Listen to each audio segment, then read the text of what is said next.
most of the conversation is helpful. Anyway, today's topic is to rehearse or not rehearse. Is that how I said it? I forget. Yeah, I think so.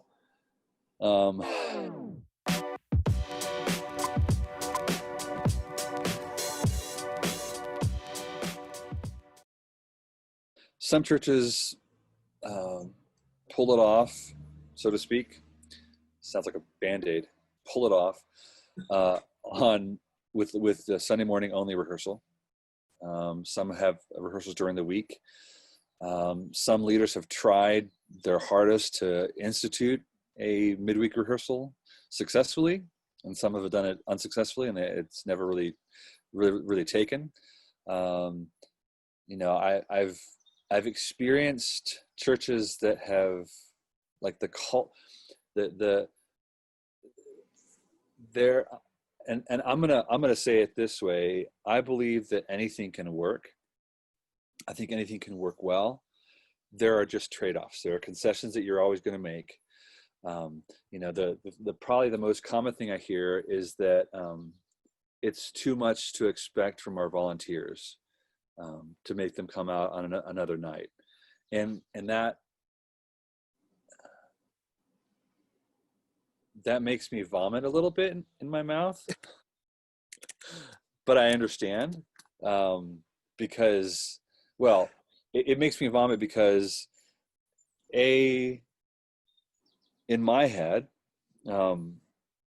this isn't like, oh, you know what? I do have this hobby and I want to do this thing. That's kind of cool. It's not like, well, the church needs help, so I'm going to help them out. I'm going to put in some time. I'm going to give back. It's like, in my head, in my heart, it's a calling that we're a part of, and we get to express this calling through this joy of creating music together and worshiping together. And it's a beautiful and a big thing. And so the idea of having a volunteer, it's like I was hearing some missionary friends were bemoaning, they went back to their church in the US and were trying to find places to serve and help. And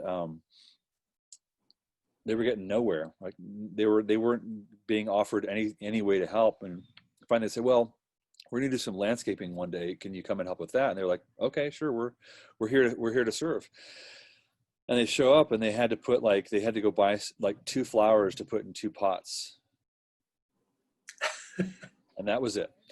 Hey, it's like, and big job. And I don't want to, I think it's a funny caricature to think about worship ministry to being something as simple and uninvolved in that, but it's so deep and it's so involved that if it feels to you like it's something that you have to kind of like shoehorn into your schedule, then don't do it. That's cool, because I want to lead a team that's just all in, and a ministry that's all in.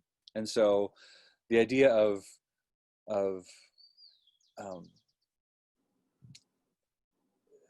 it being too big of a sacrifice, to come out for another night, doesn't seem to compute in my head. Having said that, on the other side of things, there's no reason to overly burden people either, But to me, what overly burdens people is wasting their time. And so if I come to a rehearsal and you didn't set me up well, I'm not prepared, you're not prepared, you're running copies, we've seen places where, it's 7:00 and the worship leader is still running around, maybe picking songs, maybe making copies of songs, and people are like, man, this is such a waste of my time. Like that's not good either. So anyway, what when you like any horror stories about when you think about rehearsals, either having them or not having them, that you guys have? I'm just curious, like what stories you have. Go ahead, Chris.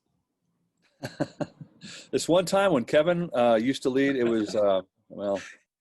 Yeah, don't talk about those times. You don't want to hear about those times. No, before I came, they they had um,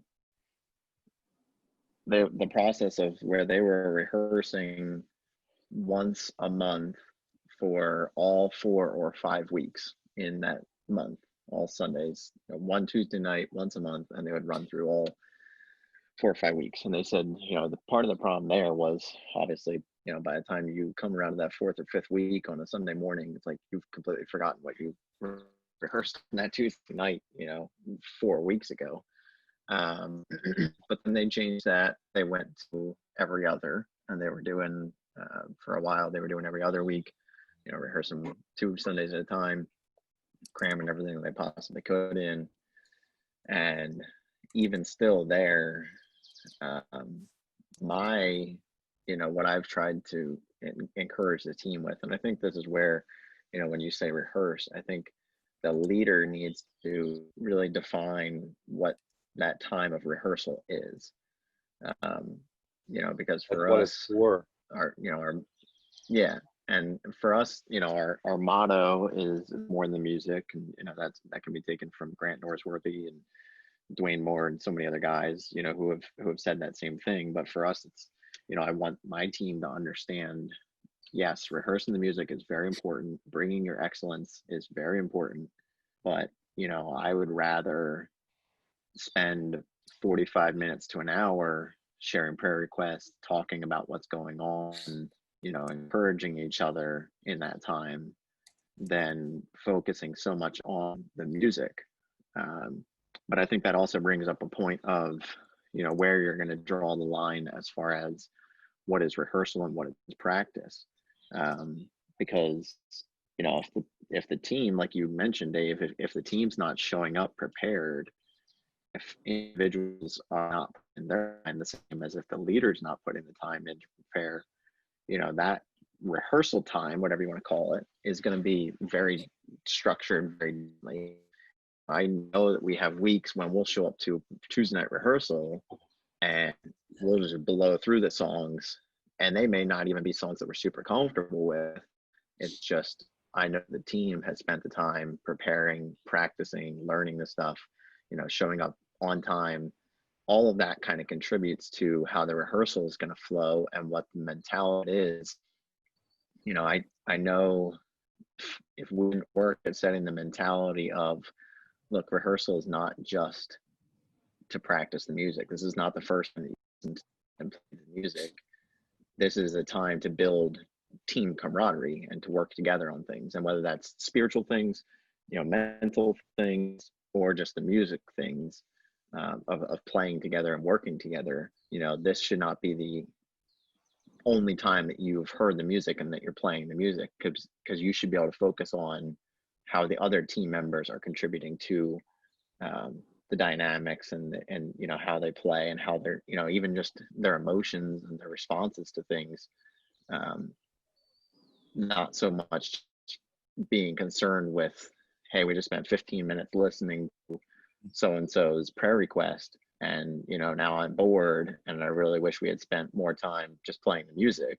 It's a trade-off of, I worry about how long certain things take in the practice. If we just don't get to all the songs, well, then that's fine, but you should have spent that time preparing Monday or Wednesday or some other time in the week, not so much utilizing only Tuesday night to prepare the music for Sunday morning. Yeah, which makes me think, you said team camaraderie. I wonder, leaders that don't have rehearsals, I wonder why they don't value them, or what they think they're about. The thing that irritates me the most, or one of the things that irritates me, I should say it that way, is, when I show up to a rehearsal and maybe I'm in the team, or maybe I'm coaching the rehearsal, and the leader says something like, hey, I want to make sure I get you guys out here by 7:45, like it's a super short rehearsal. And it seems like their focus is on getting in and out as quick as possible, and I'm like, be efficient, be effective, for sure, don't waste time, but be here, make this a thing, make it something and I'm curious, where Chris did you get the value? Where did that get planted in you that it's not just run through the music and be done? Well, I think, really just the mission and vision of the church as a whole, whether that's just the church that I'm at or, the church, capital C church, should be to develop disciples, to, encourage or to train, to build up people. And, honestly, yeah, having a rock star band, having Hillsong come on and, lead us in worship and setting us, in the right place and, having our praise be lifted to God in that moment. That's great. But that doesn't really develop disciples. That doesn't really encourage us in our walk with Christ. That just, is time that we can, utilize the, instrumentation and the excellence to focus our praise and not have distractions. So if we focus less on playing the notes perfectly, I know a lot of leaders and a lot of churches really push their musicians to memorize the music and, come in with no music, come in with no lyrics, and that's great.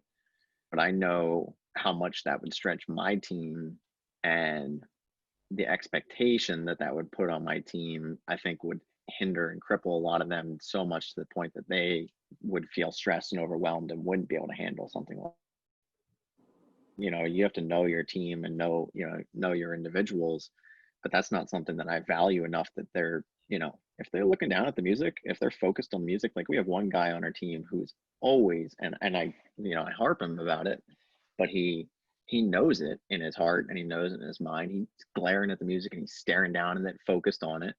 And it's like, from somebody who doesn't know him, that can be a little bit off-putting and, maybe not, the most, the best presentation. But when you know his heart and he's focusing on playing the best that he possibly can, it's like, okay, that changes things a little bit. And to expect him to play perfectly and to play with music memorized, and I don't want to sit there and have that be the main focus of the time in my team. I want to focus on discipling him and encouraging him, and if I have to stretch him that he becomes uncomfortable on a Sunday morning, then I've really failed at my job of being a pastor and shepherding him. Yeah. Which, the word that you just said was comfortable, right? Do you use that word? I think, yeah. Yeah, I think so. Which to me, like, I remember for years, when I would start a rehearsal, I would lead it at all these different churches. And I would come in and say, everybody has a different reason for rehearsal. For me, I'm not trying to get a perfect arrangement. I'm not trying to get everything just so nailed down, locked it, this is the way we're doing it. Boom, boom, boom. No changes, My goal is for us to get comfortable enough creating together. Not that we're going to be a jam band and we're just going to go wherever. That's not going to work on most services for most bands, right? But I want us to be comfortable creating, because to play music is a conversation. If only one person is speaking and nobody's, or worse, if 5 people are speaking and nobody's listening to each other, it's noise. It's not music. And so there's something that we need to take time to be able to get comfortable creating together. And if you're doing a Sunday morning only rehearsal, man, there's too much pressure, forget about it. Even if your parts are memorized, everybody knows everything, and you're playing through stuff, you're still going to be like, let's just make sure this thing works. And then you're going to get into the service and make sure this thing works. And it's going to feel like that. And you want your team to have this sense of comfort in playing together. And some of that is the musical parts. Some of that is the relationships. Are you feeling cared for? Or are you just feeling like a cog on the wheel? Because you could be replaced by, anybody else, or a toaster for that matter. And then, some of that is comfort with the technology, like the sound system, you know. And those of us who have been playing and leading for years are comfortable with all those pieces, but like, you know, especially newer people, and I love the focus, Chris, on discipleship, because that is the main deal. So that if the focus is discipleship, I'm probably going to be having new people come in pretty regularly, and I'm going to be growing them, and they're going to be developing as disciples, and the people that are there. So there's always people who are less experienced, who need more time, just like, what? I can't, you know, how does this thing even fit into my ear? You know, it's not comfortable, or I've never heard the mix sound good in my ears. Oh, let's practice that. Let's rehearse that now, you know, like, so yeah. And you said too, you said comfortable creating, and, you know, I think it's important for us to get comfortable, but if we don't have the space to create, you know, then our comfort just becomes too comfortable, and we just become lazy, and, you know, we're not innovative, and we're not, you know, developing new ways, and, you know, increasing that process. We're just, you know, comfortable where we are. You know, like you mentioned about, you know, tech guys and sound guys, and, you know, running the soundboard. You know, if our sound guys just become so comfortable that it's, you know, Tony's mentioned a few times this mentality. If they're not, you know, developing and innovative and creative, and, you know, continuing to learn, you know, it's just, they're too comfortable, and they're just not pushing themselves. You know, that's why you know, even on Tuesday night rehearsal, it's like, again, I don't care if it takes half an hour for the sound guys to figure out whatever the sound issue is that they need to do. I'd rather have that than just them say, yeah, it's good enough. Let's just keep going and, you know, forget about it. We don't have time on, you know, Sunday morning to work on that. We need to, you know, spend the time doing that on Tuesday night where, you know, they have the space.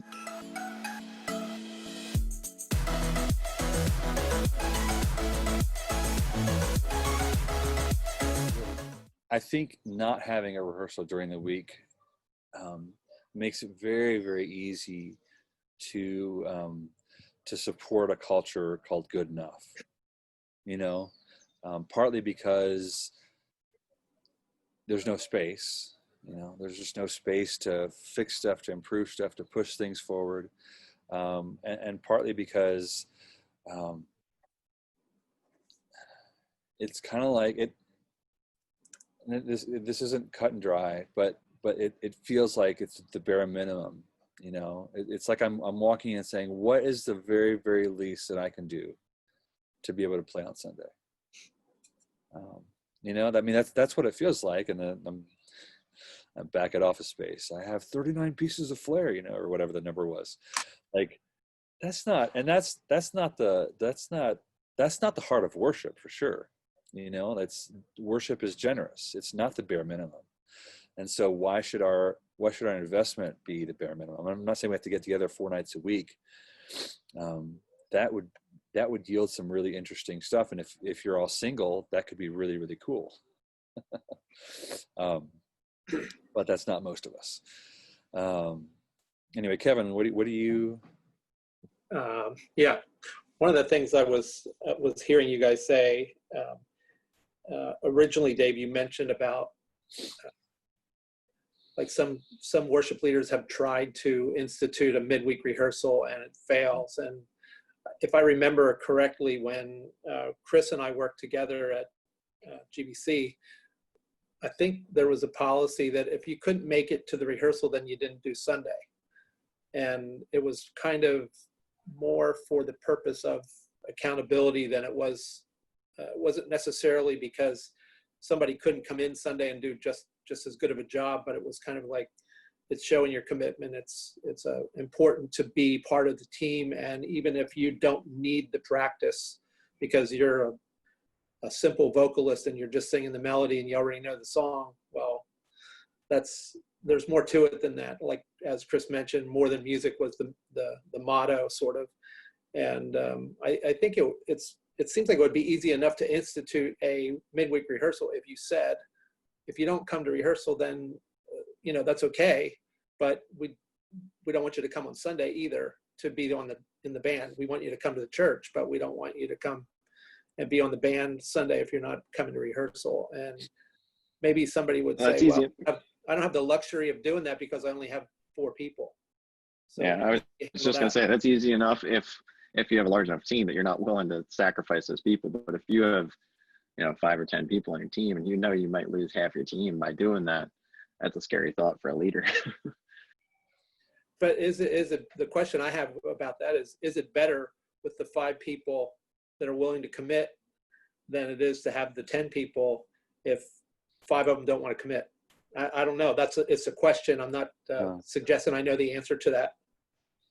Well, and I mean, so when you're instituting, when you're trying to add a midweek rehearsal, if you don't have one, there's ways of doing that will help build that community, and there's ways that will destroy that, and the legalism and the quick and hard and fast. Hey, as of next week, guys, if you can't make it on rehearsal, you can't, be on. Right. Like, I would say, if you can't make it to rehearsal, you're automatically assigned to be a worship leader from the pew that Sunday. Just kidding. Although that would be a funny way of saying it.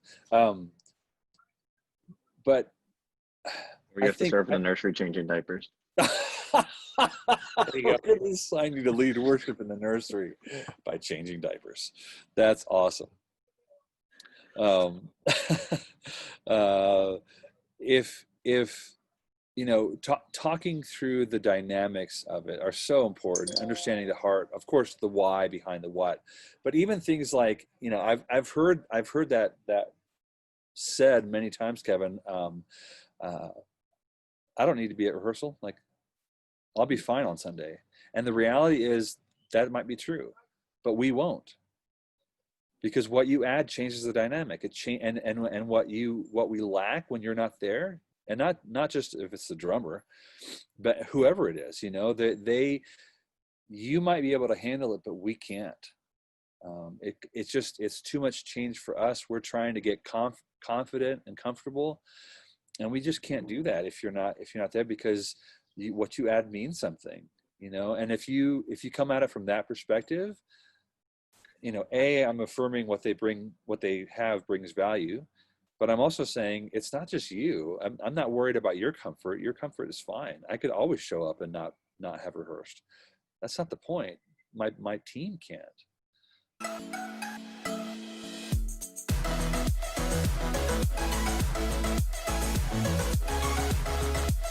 I have a question too. We're bringing a new chat. Did somebody put this in the chat? Sorry. We're bringing a new worship leader on to replace me here at the church, and sort of questions we've been wrestling with is actually, since COVID, there have not been the midweek rehearsals, and we're just bringing them back at this point.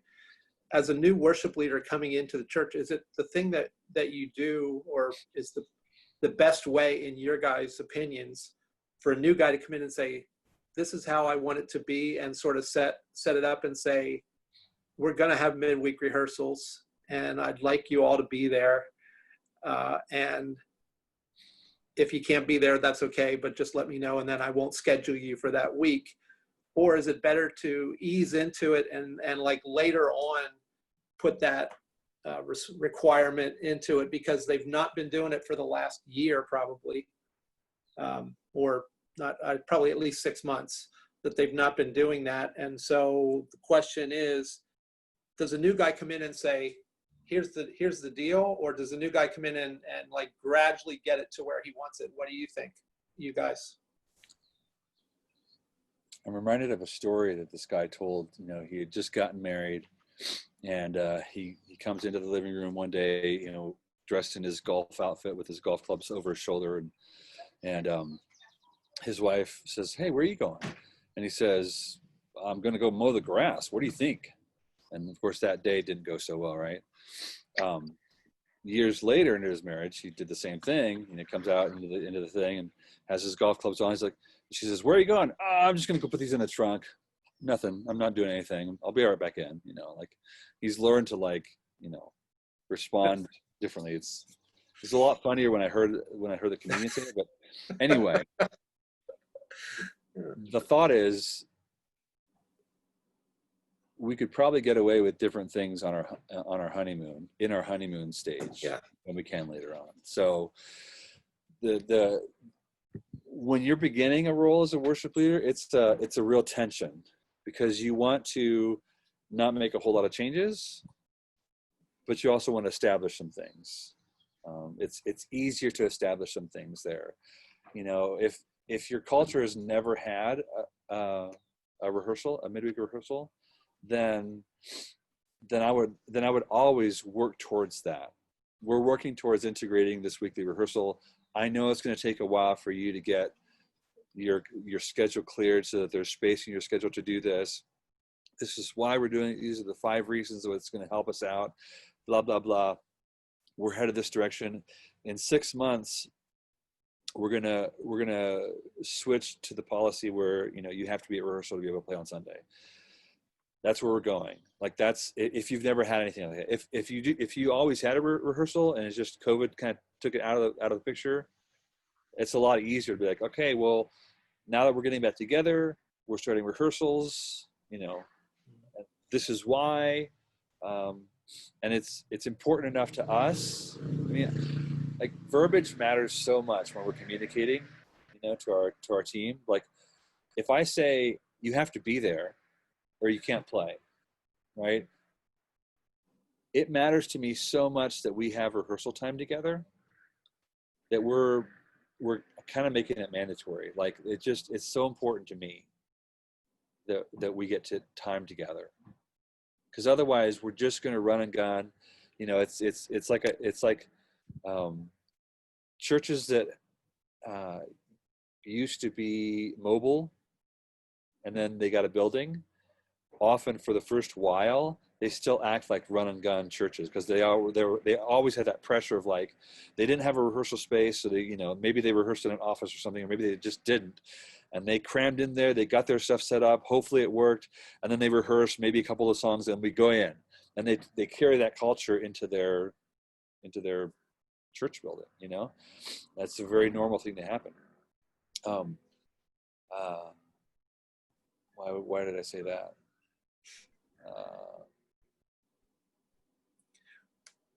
I have no idea. I have to rewind and listen to myself what I said. Well, you know, Dave, I could just speak a little bit to that, in that since COVID, the big change that we have here at this church is going to be combining the traditional service people with the modern service people. And the traditional service people, all that they ever did, because we were mostly doing hymns or simple songs, was maybe a couple of them would get together during the week and go over the songs with the worship leader, but it wasn't an official rehearsal. And then Sunday morning, we came in at 8 for a 9 o'clock service. We're doing 4 or 5 hymns. They're in the hymnal, you know, no big deal. Now those people are being asked to come out midweek on a regular basis. And it's a culture change for them, because they always just came in Sunday morning. Now we're still asking them to come in early Sunday morning also, to do a run through and a sound check and all that. But I think that it makes sense to take the culture into consideration, and maybe not, you know, because we did it before with just Sunday morning doesn't mean that we need to continue doing that, especially with a new guy coming in. He can sort of establish what he wants to do, I think. And yeah. And is it going to be like 2 teams doing different parts of the service? no, we're everybody, like, if you're on, you're on. So if you're on, you're part of everything that we do. So if you're a vocalist, you're singing the hymn, and you're also singing the modern song. Yeah. And you just have a role, whether you're you know, singing the alto or not. Chris, were you gonna say something? No, I was fixing my collar, but I will say something now that you. Yeah, I wonder if, and whether you guys do this, you know, pre him coming in, or whether he starts to work on this. But even just, you know, with a leadership change like that, there's going to be a lot of, you know, just questions, you know, hey, how are you going to handle this? How are you going to handle this type of, you know, situation? How are you going to be pouring into us? You know, what are our practices going to look like? What are, you know, just all of these different questions, and maybe even questions, you know, I know for a while, I was having meetings where I'd be like, hey, we're going to go over Planning Center. I'm going to show you guys for half an hour how to use Planning Center, you know, how to use the iPads, how to use your instruments, whatever. You know, and maybe for the first season, what he wants to do, again, if we're looking at, okay, a rehearsal is, you know, developing your team and, you know, pouring into people, maybe, you know, starting for the first couple months, instead of so focused on the music, you know, that's really going to be shaping and changing a lot anyway, because it's a new leader and they're adjusting to how he leads and that type of stuff. You know, maybe just focusing for at least a couple months on, hey, let's just have a team meeting, everybody come, you know, and just, you know, have times where he can answer questions, you know, dialogue about how he's going to lead.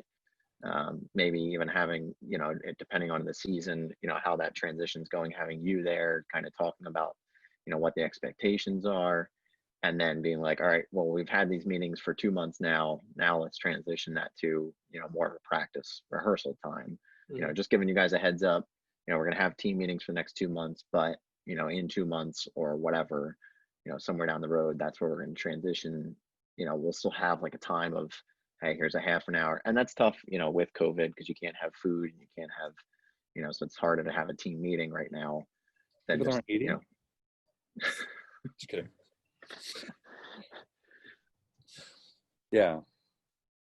And even I really like that idea of having or even like a hybrid where you have, hey, the first half an hour, can everybody come, whether you're scheduled or not, or for the first hour? And we're just, I say that because my thought is you're doing a merger right now, is what it sounds like. I don't know how much crossover there is between the two services teams. Yeah. Right. So like more than ever, you guys need to be meeting together and getting to know each other and understanding how things work and adjusting to new ways and new songs, you know, because you're both going to be learning each other's songs in some ways. Because I'm sure the modern service isn't as familiar with the hymns and vice versa. So like more than ever, you guys need to be together rehearsing, just getting to know each other. And I think I would probably talk about it like that.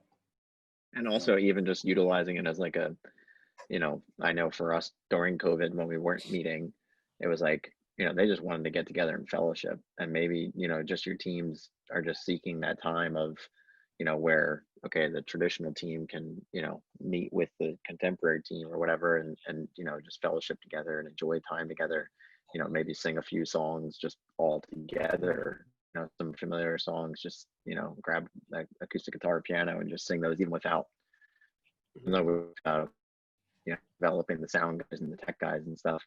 Maybe again, just have, you know, everybody's just singing and you only got a couple of instruments, you're not really even plugged in, you're using that as a time to, you know, just sing together and fellowship together. And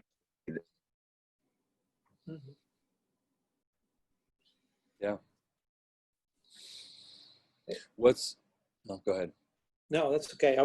That's good information for me, and I'll definitely be sharing that with our new worship leader. Cool. Did you guys officially make the hire then? Well, yeah, he actually just signed yesterday, signed the papers, and the elders have to sign them as well. But an offer has been presented, and he has accepted and signed up, and he's actually starting. He's starting now, so he's here. He was here a couple days this week already. So That's fun. Yeah, it's exciting. Yeah.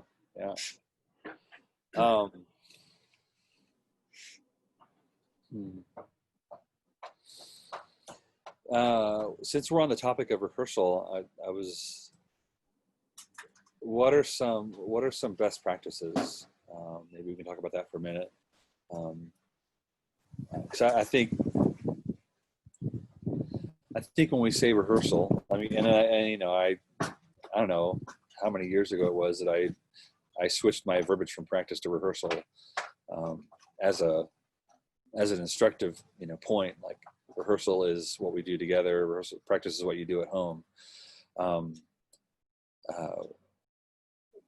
I think a lot of people either don't value it or don't have very good ones because they didn't have a plan. And on some on some level, you know, they're not that you need to put as much planning into your rehearsal time as you do a service time, and on some level you have to do more planning um, for rehearsal time, because you know, like on my best days, especially when I'm going in and I have the good fortune of going in and not really knowing if the drummer can hold a beat or not, or you know, if the electric guitar player can, you know, play anything other than blues through a solid state amp, you know, or what. And so I have to know these songs inside and out, not only what I'm doing, but as the leader, I have to have an idea of what they're doing. And so, and from my back in college, we had to learn, you know, as I was a K through 12 choral music major. And so I was in choirs and stuff and in conducting classes, and one thing that has stuck with me that is very applicable for band music is, you know, my Dr. Mabry would say, you need, before rehearsal, before you get together with your choir, you need to look through the music and look for trouble spots. Look for places where your singers are going to have trouble hitting those notes, where there's a certain tenor line that goes to a certain, you know, place, and there's a weird interval with the altos, and it's going to feel like they clash. And what you need to do before rehearsal is identify that, first of all, and then come up with 2 or 3 solutions on how you're going to help them figure that out, navigating that. How are you going to practice that, rehearse that section that's hard in order for that to be successful. And I would see him do this, you know, in choir. We'd get this one spot, and he's like, okay, no, hold on, guys. Okay, tenors, let me, you know, and he would go into his plan. And I never felt like he was, oh shoot, that didn't work. Now what? You know, this song doesn't feel right. You know, he always, he was prepared. He knew what didn't work. And so I've translated that into the band world. And so if I'm going in somewhere where I don't know, you know, what the team is like, or even if I do know the team is like, I will listen to the song, listen to the recording, the kind of the reference recording that we're approximating, or that we're taking our cues from, and I'll listen to what are the important things here. What makes this sound? What makes this arrangement feel the way it does? You know, and is it something like, oh, you know what? I heard the bass player go from quarter notes or a syncopated beat on the verses to like, you know, eighth notes on the chorus, and that just lifted things somewhere, you know, different, or oh wow, that break at the end of, you know, things like on Build My Life, the thing that makes this piece work here to go from that bridge part back into the chorus of Holy There's No One Like You is that little break that they do in there. You know, I paid attention, not just in the arranging of the song, but I'm like, what makes it feel a certain way? And so really deconstructing each of these songs and saying, where are the trouble spots? You know, where might the rhythm feel kind of funny to my players, and I'm going to have to demonstrate to them, oh, actually here this goes, and I can clap it out, or we can work on it. But I don't want to walk into rehearsal, and I see this a lot, where you can tell that the leader has played the song along with the recording, but has never really understood how the song works. And so when the band is not playing anything helpful and the song doesn't feel right, the leader has no idea. COVID. That was awesome. What, COVID, that we said? Has no idea. Kevin, you have a call on line 14. Kevin, line 14. Has no idea what to do about it. You know, and it might work, it might not work. We don't know. So anyway, to me, best practice, like there's such a thorough, we have to have such a thorough understanding of each song that we're using. You know, it was the other week, this 12-year-old kid led worship at our little weekly gathering. And he did a great job. And I said, do you know why you were successful? There's two reasons that you were successful. You did songs that people knew, and you practiced. And that made you successful because you actually worked. Other leaders who have better playing ability, have long, you know, are adults and have more time leading, sometimes aren't as effective as he was because they do songs that they weren't ready to lead. You know, and it's related in the sense of like, we need to understand how we need to choose songs that we actually can play. And, you know, that's another piece of not setting your team up for failure, because you just can't ever be ready enough to make it work when you get together. Anyway, when I say rehearsal best practices, what comes to mind for you guys?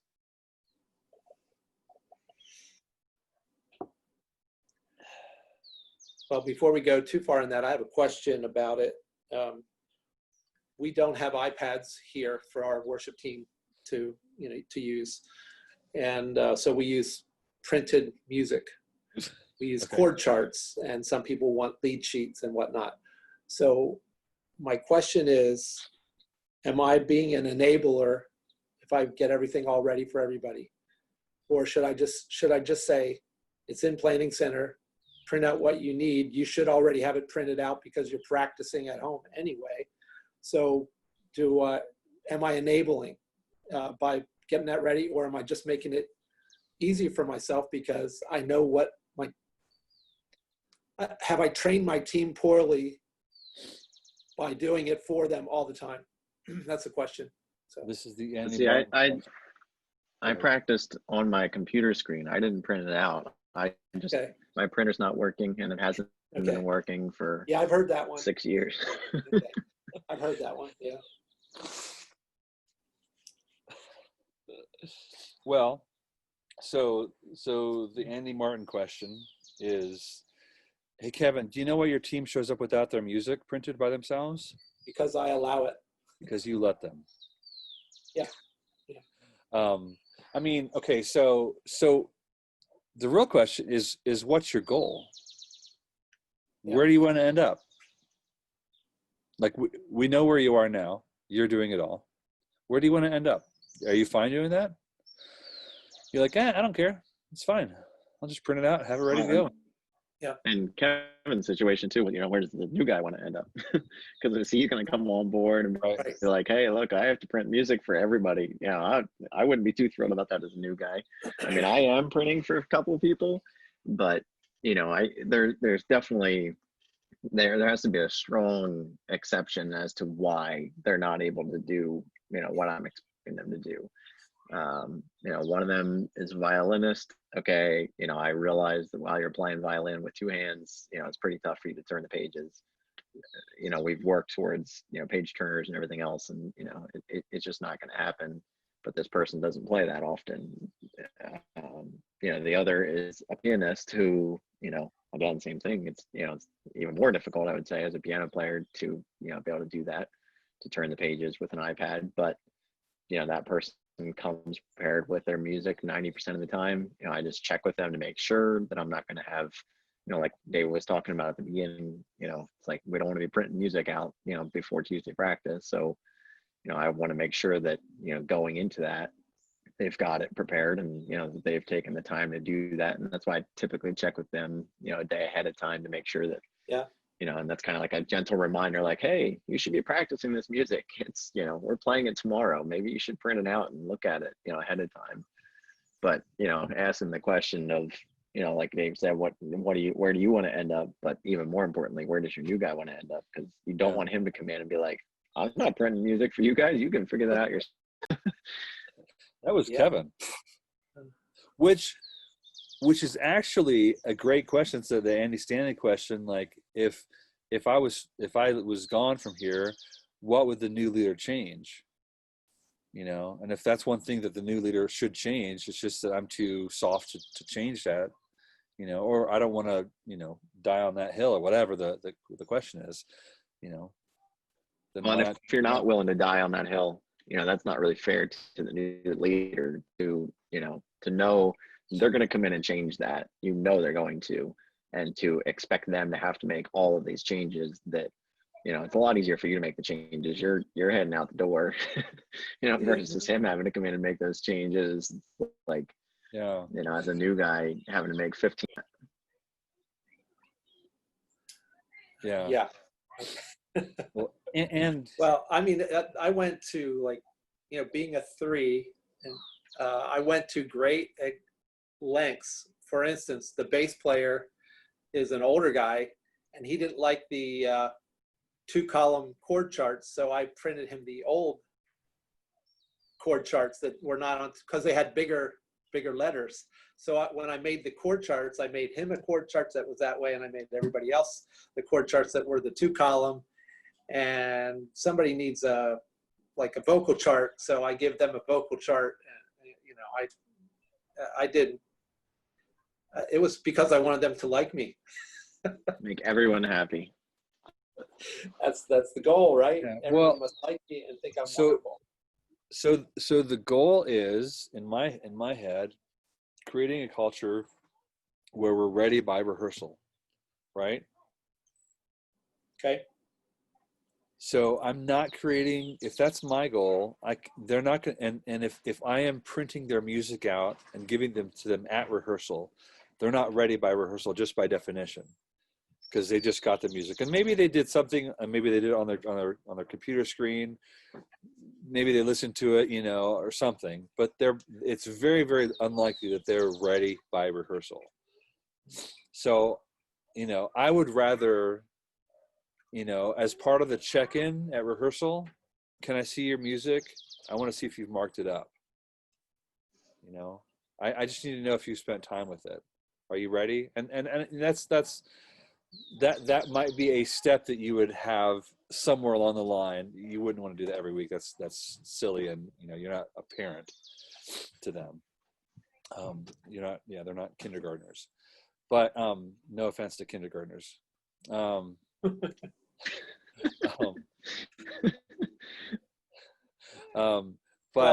this could all be addressed in those develop the team meetings, like Chris suggested. I think like in those meetings when we're meeting together as a whole team, and that just could be like, this is how I'd like it to be. That's what our new guy can say. We want to create a culture where we're ready by rehearsal time, ready to play. Well, and also, I mean, having a conversation like that, I think opens up, are there reasons, or is there something going on that you're not getting prepared the way that you should be? Whatever, maybe you'd only have access to internet on Monday, or and you didn't have, whatever people's maybe reasons they don't are, have a whatever printer work at home, schedules. right? I don't Maybe know. I mean, I'm just going. It's very cute, Dave. thanks, Cappy. But at least having the conversation with people to understand, and making sure that they know how Planning Center works, making sure they know how to pull the arrangements off of there.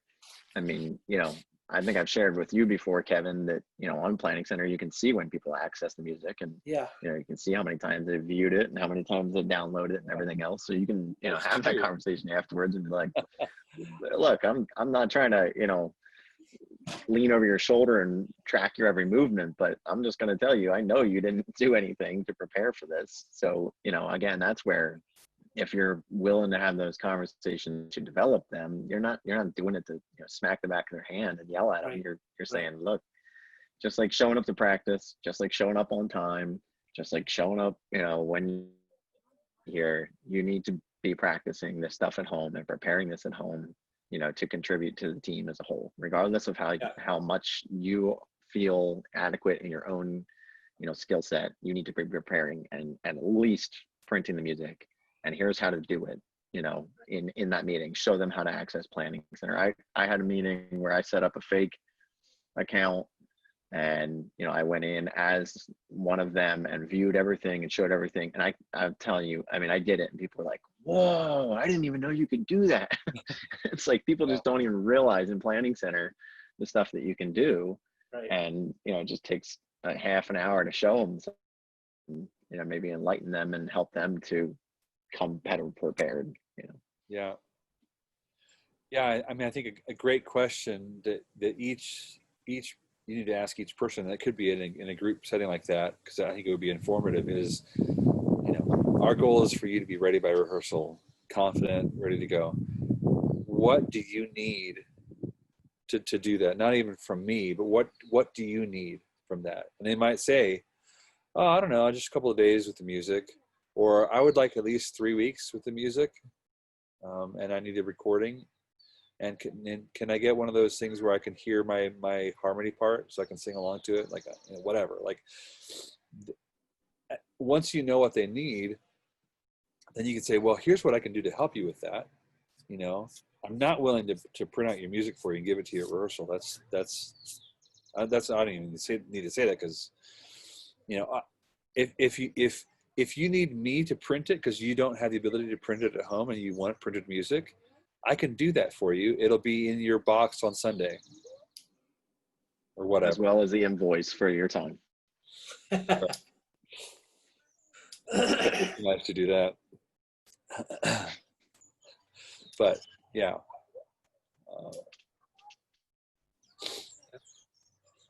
Because some people you're probably enabling, some people you're making it so that they feel like they can serve,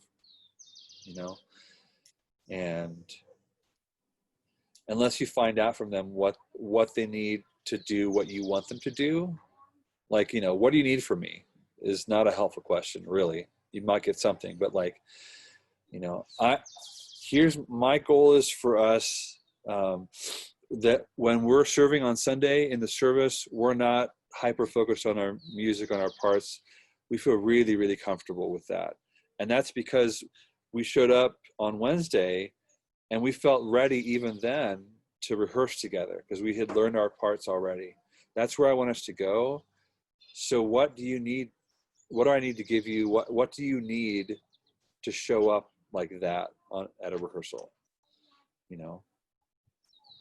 If you can't find that out, then you just don't know. Let me pivot one more question, and then we should start wrapping up. Some churches rehearse on Sunday afternoons, or on Mondays, or on Tuesdays, or Wednesdays, Thursdays, Saturdays. Talk about the advantages and disadvantages of an early rehearsal and a late rehearsal. Early in the week and late in the week. I think the obvious thing is that the further it is from Sunday, the more time you have to forget something.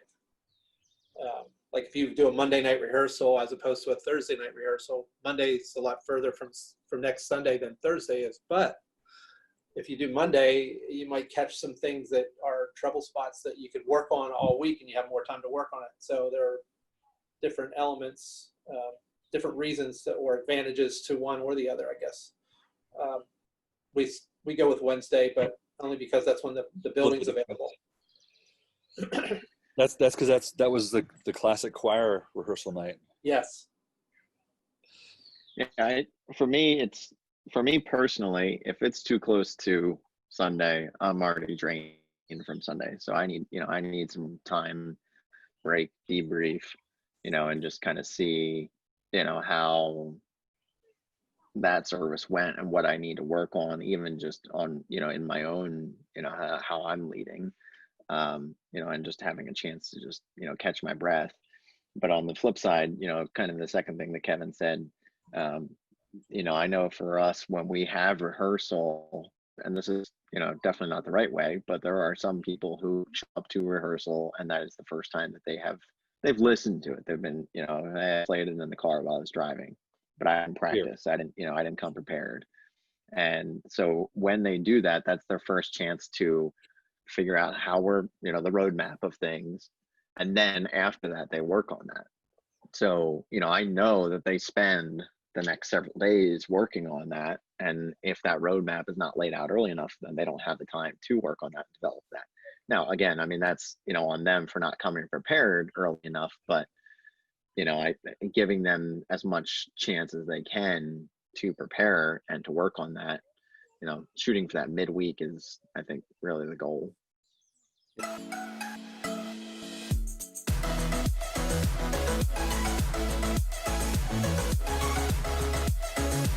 It's interesting to me to think about how little we talk about in concrete terms, like what we expect for rehearsals, because we worship leaders, we tend to get into this, like, we've been here for a while and we're just frustrated because so-and-so is just always, you know, unprepared or late or whatever, like, and like, would it be refreshing if, you know, one of our conversations with our team was something like, so, okay, here's a little piece of paper, a little square of paper. I want you to write on here the percentage of, from 0 to 100, how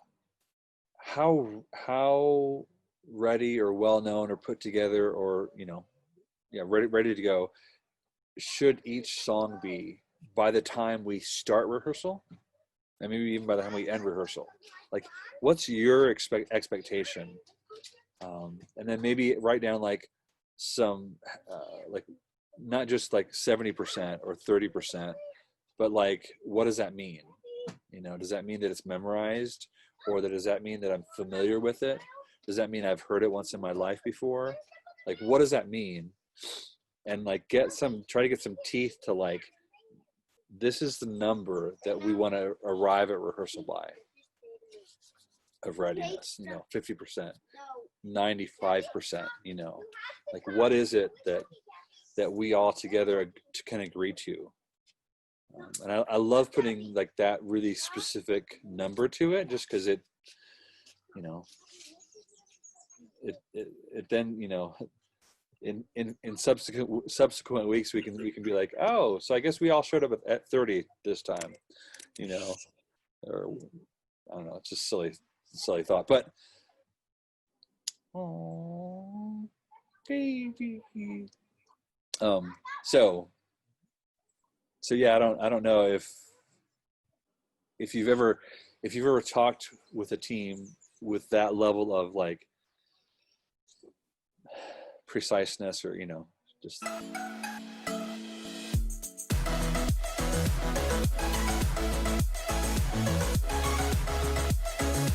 Let me just ask one more quick one.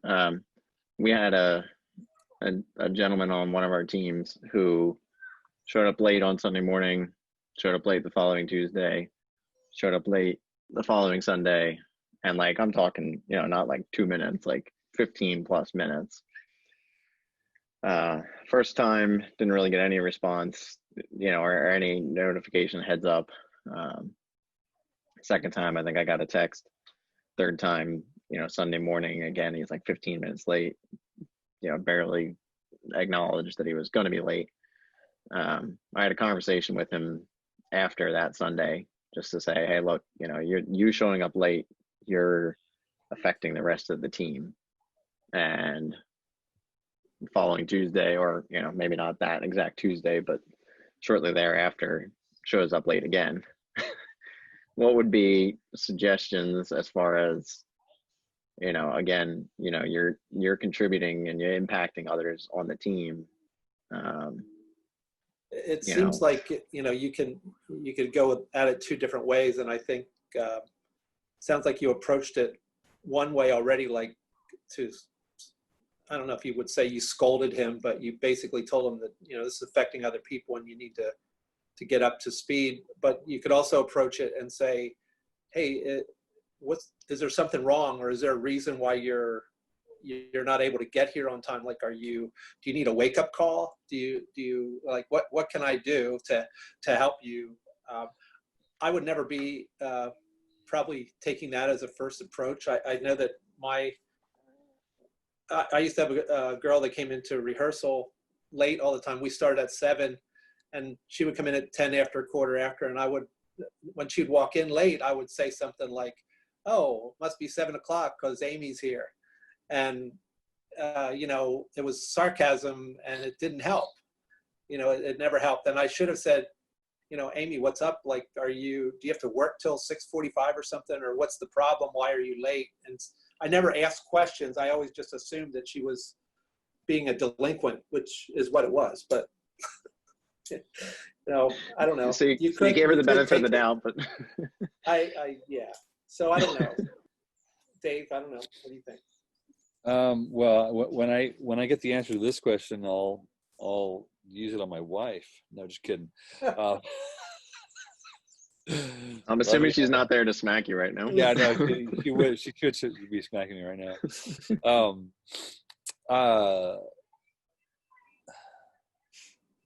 Well, no. So yeah, I have to find out why. Like, what's going on? That's my go-to before even like, hey, you can't be late or like whatever. It's like, hey, what's going on? Is everything all right?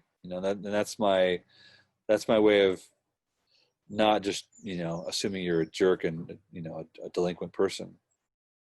I feel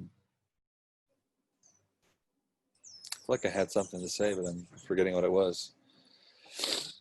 Well, I mean, like we have other people on the team who will show up a couple minutes late, whatever, and again, like they typically will text me and apologize, be like, hey, I overslept or ran into traffic, or they'll give me a reason, or at least let me know, or be Did he have apologetic. a reason?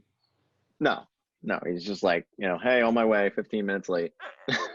It's like, okay, well. Yeah, I have to find out why, because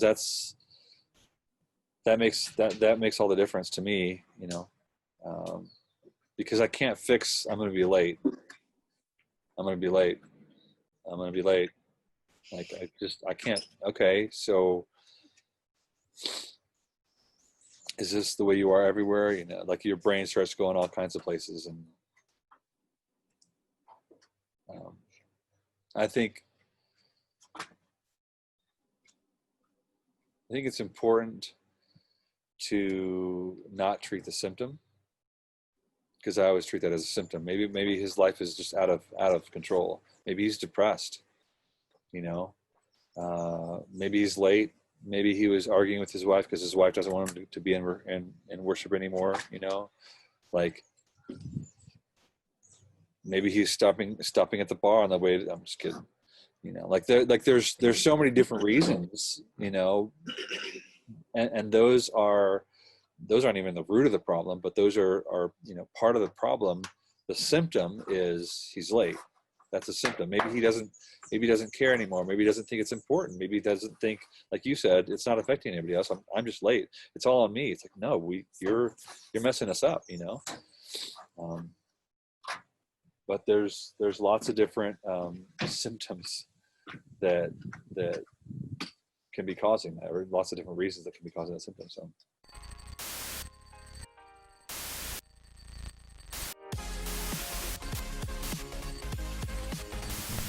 I keep on looking at the picture, Chris, all the way in the back to the left, I think. No, the other side. The other one. Yep, all the way. Yes. I was like, is that a Vince Lombardi trophy picture? That's what it looks like on my screen. It's probably not. No, it's my wife in her wedding dress. Excellent. I just see there's just like this shape, that's like this, and that's a wife in a wedding dress. That's why I thought you had the umbrella, because she's holding like a parasol thing or whatever. Oh, see, so that's what I think is the football. Yeah. Sorry. Anyway, lack of clarity. They're all straight. So, Kevin, they're all straight on the wall because yeah, they are. I'm at home. Bree takes care of that. Not in my office. So we need to tell Bree that Dave thinks she's shaped like a football. Oh boy. especially after delivering 2 weeks ago. She'll love you for that, Dave. Oh man, I cannot recover. Well, I already told her, Kevin, that you laughed at her head bun or whatever, Turby twist towel or whatever she called it. I don't know. Yes. So on that note, before that note, did you know your wife looks like a football? I was going to say thanks to you guys, because this stuff that we talked about today is really helpful for me to share with the new guys. So good. Yeah. Appreciate it. Well, and it's what he needs you to help him think through too, and articulate. Right. So, Yep. yeah, cool. Well, good. Thanks for being on. Okay. We'll talk Anything to you next else? week. Never eat grasshoppers. Even deep fried, Oh, chocolate don't. covered, Don't. Get that thing off. I did. yummy. Oh, All right. No, I seriously put it in the fire and then took it out with a piece of bamboo and ate it. It's good. Crunchy, right? Yeah, on the outside, but on the inside, not so much. Smells and tastes like chicken, seriously. To be 10 years old again.